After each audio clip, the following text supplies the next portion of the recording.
Arjun, half out of 2, needs to win in order to keep his chances of finishing at the top in the tournament. He opens with e4 and we have Sicilian on the board. Predke, of course, a big fighter, and he is looking to have a great fight against Arjun today. Knight f3, knight comes out to c6. Will Arjun play the open Sicilian or go for the Rosolimo? He goes for the open Sicilian. d4 on the board. I guess we are going to witness a Sveshnikov happening. Pawn takes pawn and Arjun takes back. Knight takes, and now the knight comes out to f6, attacking the pawn on e4, and white defends knight to c3. Black plays his pawn up to e5, and yes, we are in Sveshnikov territory now. The d6 square is a bit weak. Of course, d6 here, this is all well-known theory. The main move here used to be bishop g5, but since the Caruana-Carlsen match, this has started to become more popular of playing the knight in the center, knight d5, e d5, and now the knight comes to e7. c3 played by Arjun, interesting move, and knight to f5 by Predke. a4 played here, very important, so that when a6 is played, the knight goes back and you have the pawn already on a4.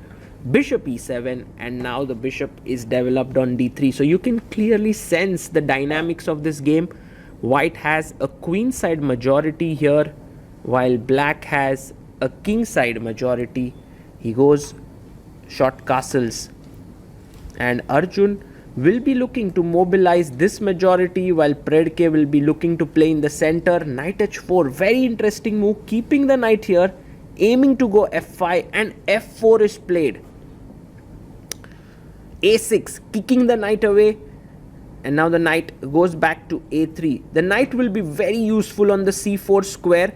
For now, Alexander takes on f4, and now the bishop will take the pawn on f4.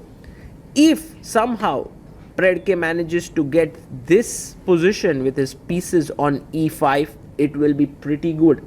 So Arjun here, instead of moving the bishop, gives up his light squared bishop, takes on g6, and now h takes g6 is played.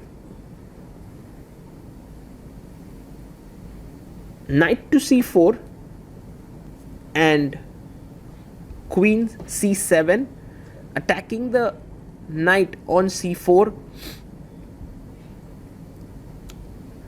If Arjun manages to get the pawn to a5 and the knight to b6, he would clamp down the position. So b6 is played in order to stop that. But black's position does look a bit suspect with all these pieces.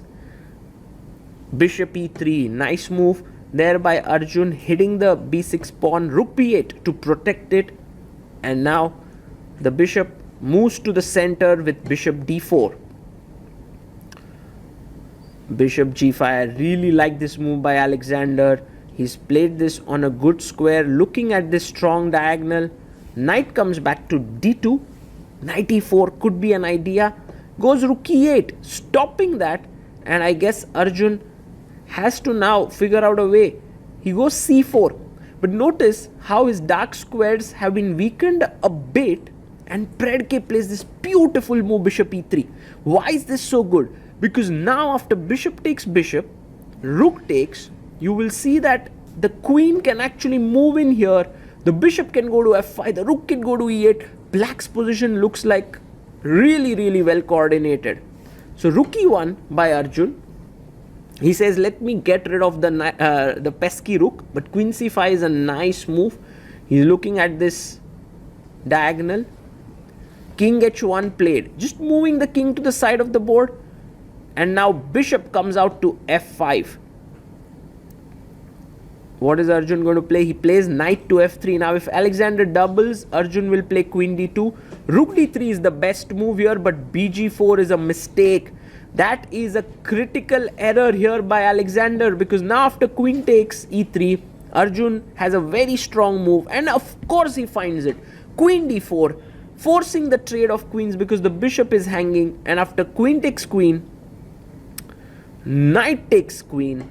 The knight is fantastically placed in the center, and this endgame can get very nasty. Now h4 is an interesting move, but perhaps a5 becomes slightly tricky with the structure being locked, and so Arjun himself plays a5.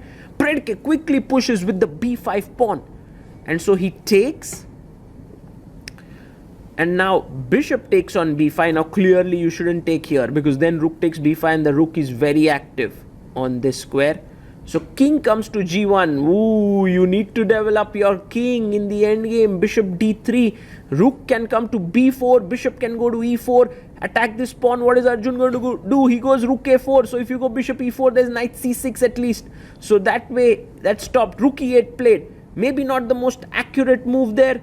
What is Arjun's plan now? The a6 and d6 pawns are weak. Rook b4. Fantastic move. He wants to come in and attack here. A check to the king. The king has to move up.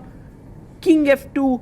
Both players pretty low on time. 15 minutes for Arjun. 9 minutes for Predke. Rook e5. Attacking the d5 pawn. You need to defend it. Knight goes to c6. Now you can't take it because of the fork here. And so rook e2 check. The king has to move. Where does the king go? King f3 seems like the logical decision. Arjun taking a bit of his time. I don't know, maybe he's confused between here and king g3. He goes king f3, and now rook a2, not the best move, because there is rook b8 check and knight b4, forking. He goes for the check. The king is a bit exposed here. King h7, and now knight b4. He can fork it. There's bishop e2, king e3. White would be better, but he goes rook d8.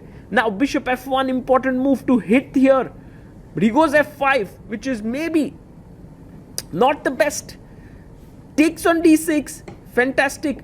Pawn is very strong. But at the same time, black also has his counterplay. Now king f4 is a slightly risky move, but Arjun does it. He wants to activate his king. King activity is extremely important in the endgame. Rook takes g2 played. Now Predke wants to take these pawns and rush these pawns down the board. Arjun wants to rush his d pawn down the board. Who's going to win here? g5 check. The pawns are coming forward.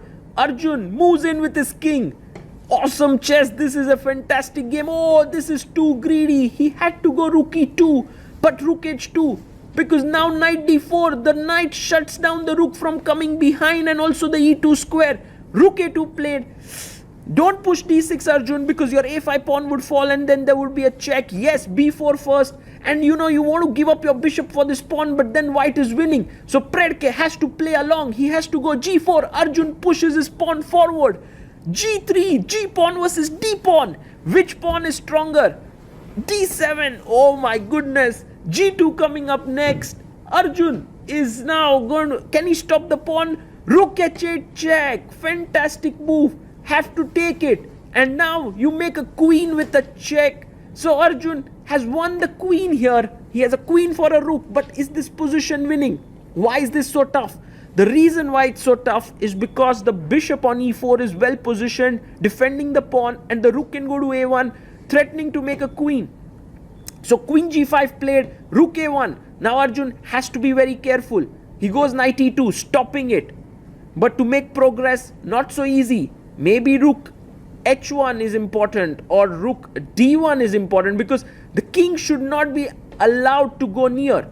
That's the only problem. But rook b1 is a big mistake by Alexandr Predke, and Arjun finds it. King e6, king moves in, and now after rook takes b4, look at this maneuver that Arjun plays. First a check from the side. Of course king g6 is blunder because knight f4 mate, so he goes king g8, and now another classy move, check to the king.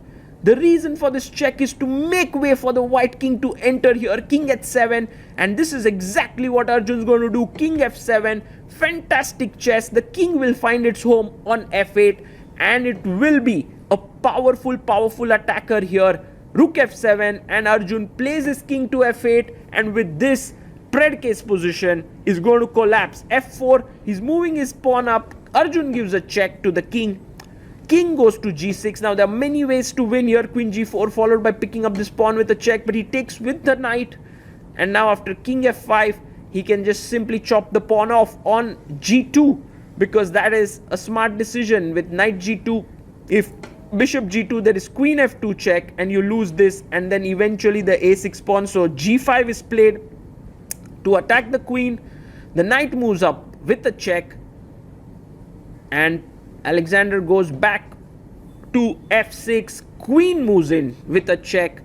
So bishop g6, there is knight d5, and so he goes king e5, but now he loses the g5 pawn.